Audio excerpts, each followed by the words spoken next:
L'Europe à la une, bonjour Daniel Cohn-Bendit. Bonjour Maxime Switek. Dany, l'Allemagne à la une aujourd'hui avec la disparition de l'équivalent de nos victoires de la musique. On appelle ça les échos en Allemagne. Ces récompenses vont disparaître. Pourquoi ? Parce que lors de la dernière cérémonie, un groupe de rap aux paroles clairement antisémites a été récompensé. Oui, et ce qui est un peu affolant, c'est que ce groupe de rappeurs qui se moquent, par exemple, des corps rikiki de ceux qui sortent d'Auschwitz, eh bien, a beaucoup de succès parmi les jeunes. Ils vendent beaucoup de CD. Et ça qui a un peu terrifié tout le monde. Et puis, si vous rajoutez à ça maintenant les agressions contre certains porteurs de kippa dans plusieurs villes allemandes, vous avez un peu le climat, l'Allemagne qui, consciente de son histoire, ne veut et ne peut supporter ce genre d'antisémitisme. L'Allemagne face à l'antisémitisme et face à des questions qui interrogent son identité. Certains élus réclament aujourd'hui que des crucifix soient accrochés dans les bâtiments publics.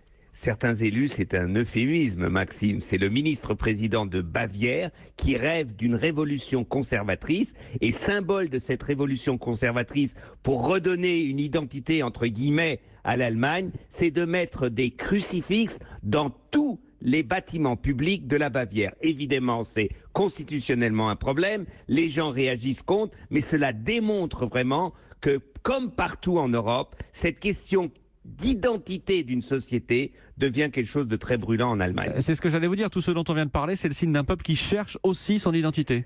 Oui, et ça, vous le retrouvez partout en Europe. L'identité, alors évidemment, on dit c'est une identité judéo-chrétienne, par exemple, et la communauté juive dit mais laissez-nous là-dedans. Vous auriez dû y penser il y a 60 ans en Allemagne, maintenant ne nous rajoutez pas à ça. Et de plus, certains disent notre identité, c'est la société ouverte, elle ne se définit pas par une religion ou quelle que soit. Donc c'est un débat très dur qui a lieu ce moment en Allemagne et on ne sait pas comment ça va se terminer. Et on en a parlé avec vous aujourd'hui dans l'Europe à la une. Merci Dany, à demain.